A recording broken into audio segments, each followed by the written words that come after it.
वर्ग 11वी मध्ये तुमचं स्वागत आहे। वस्त्रशास्त्र विषय आपल्याला ऑप्शनल असताना आपण हा निवडलेला आहे। काही विषय कंपल्सरी असतात आणि काही विषय हे वैकल्पिक असतात। तर या विषयामधला वस्त्रशास्त्र हा विषय आपल्या इथे अभ्यासाला आहे। वस्त्रशास्त्र या विषयामध्ये तुम्हाला भरपूर प्रकारचे ज्ञान मिळणार आहे। वस्त्राबद्दलचे, वस्त्र कसे निर्माण होते, त्याचे धागे कसे तयार होतात आणि हे धागे कशापासून बनतात याची माहिती या विषयामध्ये तुम्हाला मिळणार आहे। त्यानंतर आपण वस्त्रांची खरेदी करतो तर ती करताना कशी करावी, त्यामध्ये कोणत्या गोष्टींचा आपण अभ्यास करावा, कोणत्या गोष्टींचं निरीक्षण करावं हेही कळणार आहे। विषय अतिशय सोपा आहे आणि आपल्या दैनंदिन जीवनाशी संबंधित आहे। वस्त्र ही आपली मूलभूत गरज आहे। अन्न, वस्त्र, निवारा ह्या 3 मूलभूत गरजा आपणास माहित आहे। त्यातली वस्त्र ही मूलभूत गरज फक्त मनुष्य प्राण्याची आहे। अन्न, वस्त्र, निवारा ह्या 3 मूलभूत गरजा आहेत। त्यातला अन्न आणि निवारा ह्या सर्व प्राणी मात्रांच्या गरजा आहे। वस्त्र मात्र त्यातला मानव प्राण्याची मुख्य गरज आहे। तर हे जे कापड आहे, वस्त्र आहे, हे आपल्या दैनंदिन वापरामधला महत्त्वाचा घटक आहे। त्यामुळे त्याबद्दलची थोडी शास्त्रीय माहिती आपणास असणे अत्यंत आवश्यक आहे।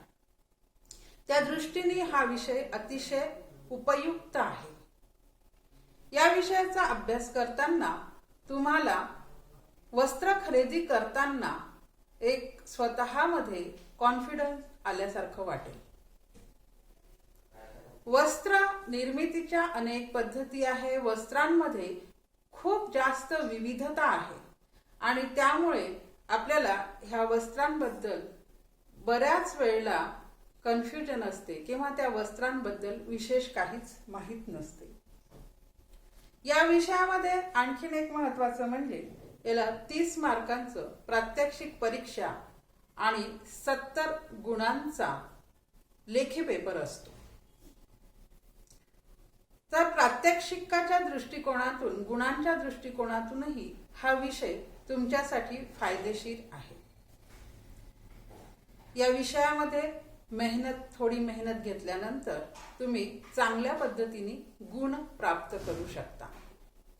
तर असा हा आपला वस्त्रशास्त्र एक सुंदर विषय आहे जो आपल्याला रोज तुम्हाला त्याचा उपयोग होणार आहे आणि गुणांमध्ये सुद्धा थोडा मेहनत केली तर चांगले गुण तुम्ही या विषयामध्ये मिळवणार आहात।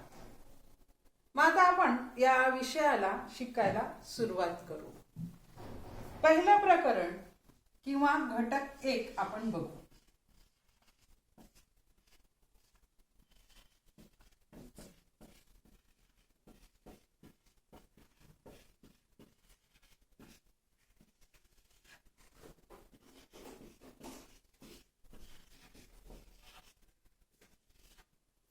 पहिलं प्रकरण आहे आपलं वस्त्रशास्त्राचा परिचय। आता वस्त्रशास्त्राच्या परिचयामध्ये सुरुवातीला आपण घेऊ वस्त्राचा इतिहास।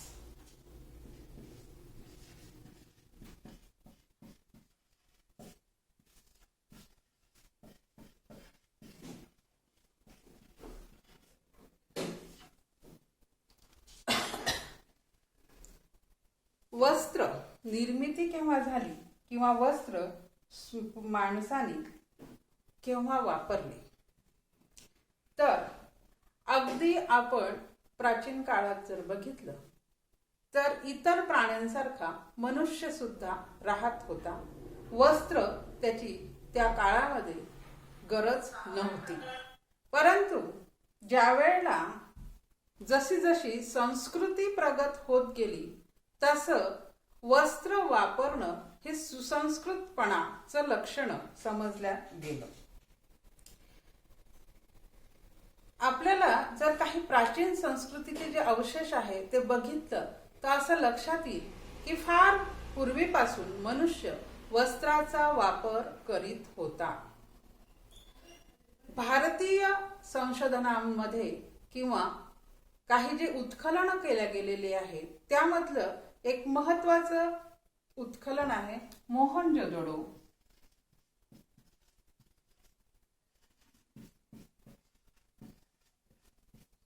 आणि हडप्पा संस्कृती. हे नाव तुमच्या परिचयाचे असतील, कदाचित इतिहासामध्ये किंवा तुमच्या वाचनामध्ये आलेलं असेल. तर ही एक जी नागरी संस्कृती आहे त्या संस्कृतीचे अवशेष या संस्कृतीमध्ये आपल्याला आढळतात. मोहनजोदडो आणि हडप्पा संस्कृती त्याला म्हणतात. या संस्कृतीच्या उत्खननामध्ये सुद्धा वस्त्राचे तुकडे आपल्याला आढळलेले आहेत. याशिवाय काही मागाचे साधनं, हातमाग आणि त्याशिवाय विणण्याचे हातमागाचे काही साधनं आणि कताईचे साधनं सुद्धा या उत्खननामध्ये आपल्याला आढळलेले आहेत. हातमाग, माग म्हणजे वस्त्र विणण्याचं एक साधन आणि हातमाग म्हणजे हाताने वस्त्र विणण्याचं साधन. तर हे त्या प्राचीन संस्कृतीमध्ये हातमागाचे साधन काही अवशेष तिथे मिळाले होते आणि कताईचे म्हणजे धागे तयार करण्याचे सुद्धा यंत्र, त्याचे काही अवशेष त्या उत्खननात सापडले होते. कताई म्हणजे तंतूंपासून धागा निर्मिती. तर ही कताईचं साधन म्हणजे धागा निर्मितीचा चरखा जसा तुम्ही एखाद्या वेळेला बघितला असेल त्यासारखे त्या काळातले काही साधनं आपल्याला भेटलेले आहेत, त्यांचे अवशेष सापडलेले आहेत. आणि माग म्हणजे लक्षात घ्या, वस्त्र विणण्याचं जे यंत्र असते त्याला माग असे म्हणतात. तर या मागाचे आणि त्या काळामध्ये हातमाग होते. आज हातमाग आणि यंत्रमाग दोन्ही प्रकारचे माग आपल्या इकडे आपल्याला आढळतात. मोठ्या प्रमाणावर वस्त्र निर्मिती आजकाल यंत्रमागावरती होते आणि परंपरागत जे आपले वस्त्र आहेत ते वस्त्र आजही हातमागावर विणले जातात. तर असा तो हातमाग आणि ते कताईचे साधनं या संस्कृतीमध्ये आढळलेले आहेत. याचा अर्थ त्या काळामध्ये चांगल्या प्रकारे वस्त्र निर्मिती होत होती. याशिवाय ह्या संस्कृतीमध्ये आपल्याला हे आढळलेलं आहे. याशिवाय भारतीय जे काही ग्रंथ आहेत, प्राचीन ग्रंथ भारतामधले, या ग्रंथांचा आपण प्रामुख्याने समावेश होतो. त्याच्यामध्ये महाभारत, रामायण, वेद, याशिवाय बौद्ध, जैन यांचे सुद्धा ग्रंथ. तर भारतीय प्राचीन जे ग्रंथ आहेत, जसं वेद आहे, रामायण आहे, महाभारत आहे किंवा बौद्ध किंवा जैन ग्रंथ आहे, या सर्वांमध्ये वस्त्रांचे उल्लेख आढळलेले आहेत. याचा अर्थ त्याही काळामध्ये वस्त्र निर्मिती ही होत होती आणि चांगल्या पद्धतीने वस्त्र निर्मिती होत होती. जसं वस्त्र जीर्ण झालं की आपण टाकून देतो, फेकून देतो, त्याच अर्थाचा एक श्लोक या ग्रंथामध्ये आढळतो की शरीर जीर्ण झालं की आत्मा त्याला सोडून देतो, जसे वस्त्र जीर्ण झाले की वस्त्र आपण टाकून देतो, असा संस्कृत श्लोक आढळतो. त्यावरून असं लक्षात येते की वस्त्र निर्मिती ही प्राचीन काळापासून होत होती. आणि त्याची विशेषता अशी की भारतामध्ये जी वस्त्र निर्मिती होत होती ही अतिशय उच्च दर्जाची होती. भारतामध्ये मागावरची जी कलाकारी आहे, हातमागाच्या आधारे जी कलाकारी बनत होती, म्हणजे ज्या प्रकारचे वस्त्र बनवत होते ते अतिशय सुंदर होते आणि मग ते वस्त्र जगप्रसिद्ध होते.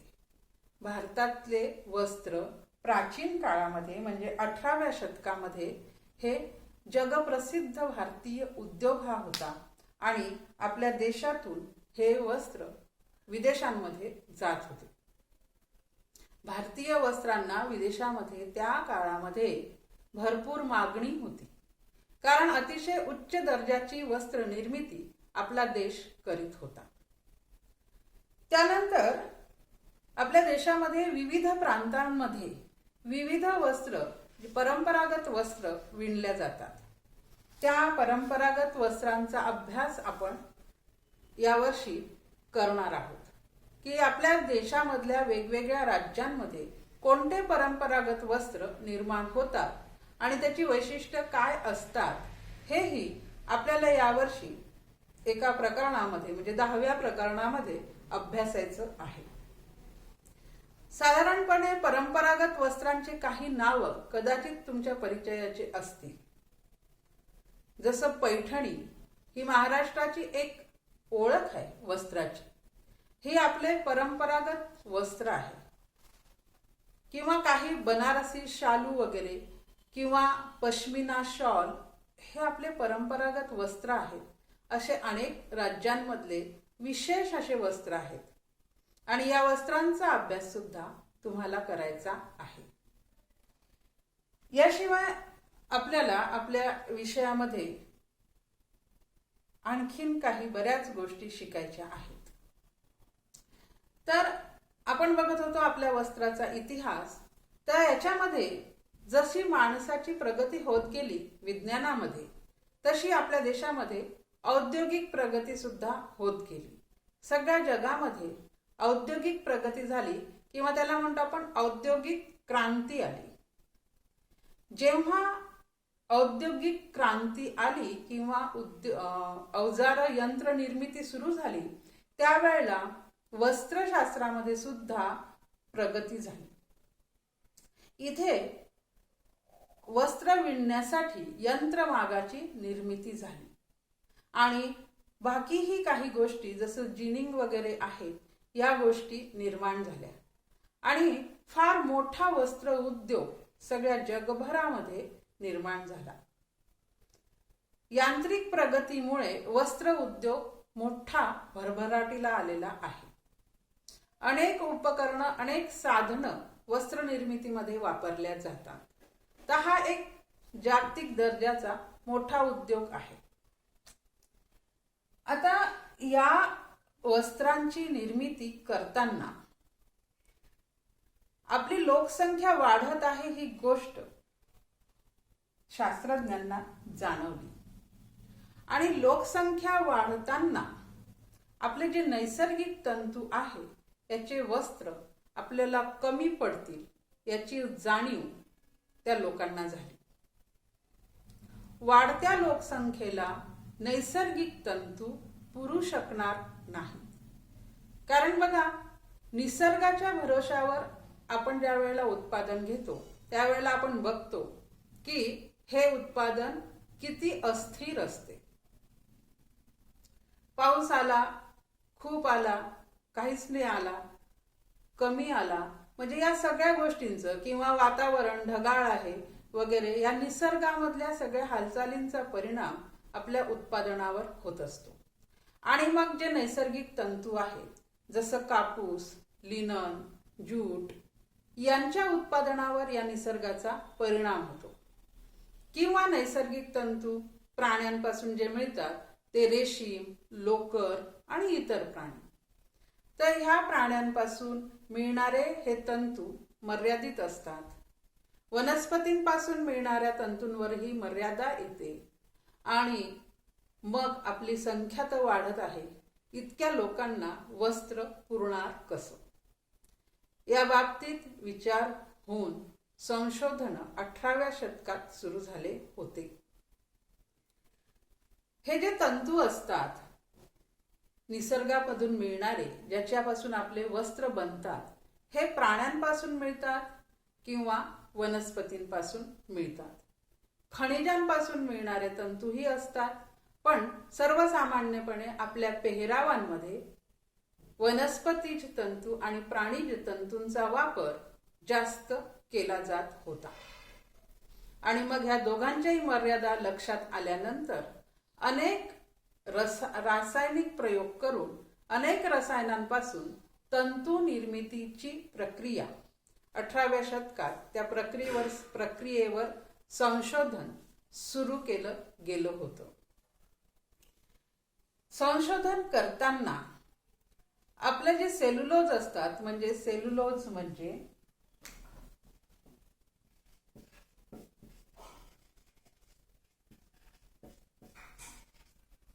वनस्पतीतील काष्ठमय भाग, तंतुमय भाग, या तंतुमय भागांवर, या सेल्युलोजवर काही प्रक्रिया करून, रासायनिक प्रक्रिया करून पहिला मानवनिर्मित तंतू 18व्या शतकात निर्माण झाला. बघा, आपण मोहनजोदडो हडप्पापासून आता 18व्या शतकावरती येऊ.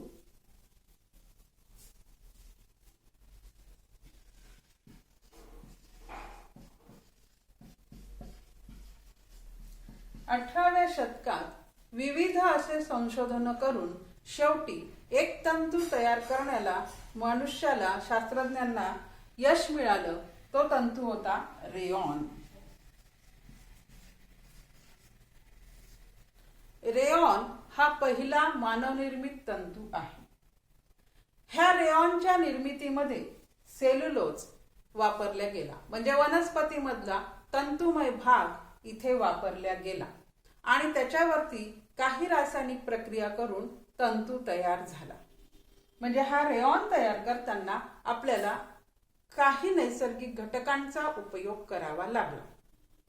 मग आता इथे यश मिळाल्यानंतर आणखीन मोठ्या प्रमाणात संशोधन सुरू झाले. इथे वनस्पतीचा भाग वापरलेला आहे, तर कुठलाही नैसर्गिक घटक न वापरता आपल्याला तंतू बनवता येतील का, या दृष्टिकोनातून संशोधन सुरू झाले. कारण आपला मुख्य उद्देश होता की नैसर्गिक घटक हे मर्यादित आहे, त्यांचा वापर न करता वस्त्र निर्मिती करणे. आणि इथे संशोधन करून भरपूर असे संशोधन झाले आणि 19व्या शतकामध्ये पूर्णपणे रसायनांपासून बनलेला पहिला मानवनिर्मित तंतू तयार झाला, नायलॉन.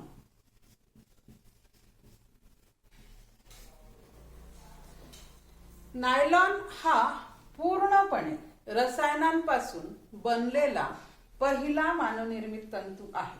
म्हणजे मानवनिर्मित तंतू, पहिला मानवनिर्मित तंतू म्हटलं तर रेयॉन, पण इथे आपल्याला निसर्गाची मदत घ्यावी लागली, नैसर्गिक घटक वापरावा लागला. मग त्यानंतर पूर्णपणे रासायनिक, पूर्णपणे कृत्रिम ज्याला आपण म्हणू, तो तंतू म्हणजे नायलॉन. म्हणून मग ह्याला सुद्धा आपण म्हणू शकतो पहिला पूर्णपणे रासायनिक तंतू किंवा कृत्रिम तंतू म्हणजे नायलॉन. नायलॉन निर्माण झाल्यानंतर परत त्यावरती संशोधन होत गेले आणि नायलॉनचे अनेक उपयोग झाले, नायलॉनचे अनेक प्रकार निर्माण झाले आणि नायलॉनच्या नंतर महत्वाचा तंतू शोधला गेला, ज्याचा वापर आज मोठ्या प्रमाणात होतो, तो म्हणजे पॉलिएस्टर.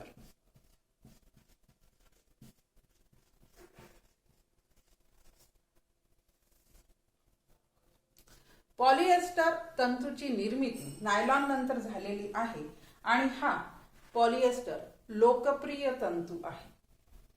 तर असा हा वस्त्राचा इतिहास आजच्या युगापर्यंत, 20व्या शतकापर्यंत आपल्याला असा दिसतोय की आता पॉलिएस्टरच्या सोबत अनेक विविध तंतूंची निर्मिती झालेली आहे.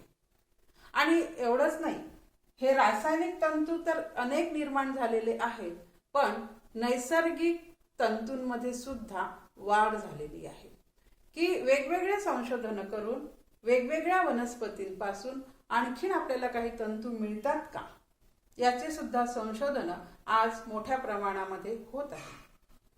जसं कापूस, ज्यूट हे झाडं आपण वापरतो, पण याशिवाय अनेक वनस्पती निसर्गात आहे. या वनस्पतींचे सुद्धा तंतू वस्त्रतंतू म्हणून वापरता येतील का, म्हणून आजही अनेक संशोधन सुरू आहे.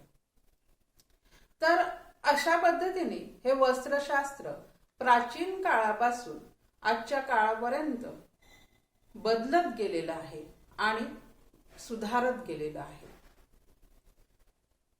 प्राचीन संस्कृतीमध्ये आपल्याला जिथे आपण हडप्पा मोहनजोदडोचा उल्लेख केलेला आहे किंवा त्यापूर्वीच्याही प्राचीन काही पुराव्यांच्या आधारे त्या काळामध्ये वापरले जाणारे तंतू होते सुती, लिनन, रेशीम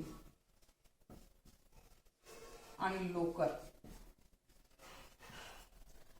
अगदी प्राचीन काळामध्ये ह्या तंतूंचा उल्लेख काही पुराव्यांमध्ये आपल्याला आढळतो किंवा हे तंतू सुती तंतू, लिनन तंतू, रेशीम तंतू, लोकर तंतू हे प्राचीन काळातही वापरल्या जात होते. सुती तंतू आपल्या भागामध्ये मोठ्या प्रमाणात निर्माण होतो. सुती तंतू मिळतो कापसापासून, रेशीम हे किड्यापासून, लिनन ही सुद्धा वनस्पतीपासून आणि लोकर ही मेंढीच्या केसांपासून. रेशीम हा किडा आहे. रेशीम हे जे वस्त्र आहे हे किडा आहे. त्या किड्याचा स्त्राव जो आहे त्या स्त्रावापासून मिळणारं हे एक सुंदर वस्त्र आहे. हे वस्त्र सुद्धा, याची निर्मिती सुद्धा भारतामध्ये होत होती आणि आजही होते. तर हे 4 प्राचीन काळात वापरले जाणारे तंतू आहे. तर अशा प्रकारे वस्त्रशास्त्राचा हा इतिहास आहे. आपण हा विषय निवडला आणि हा विषयाचा अभ्यास करताना तुम्हाला जास्तीत जास्त माहिती मिळावी असा प्रयत्न आपण करणार आहोत.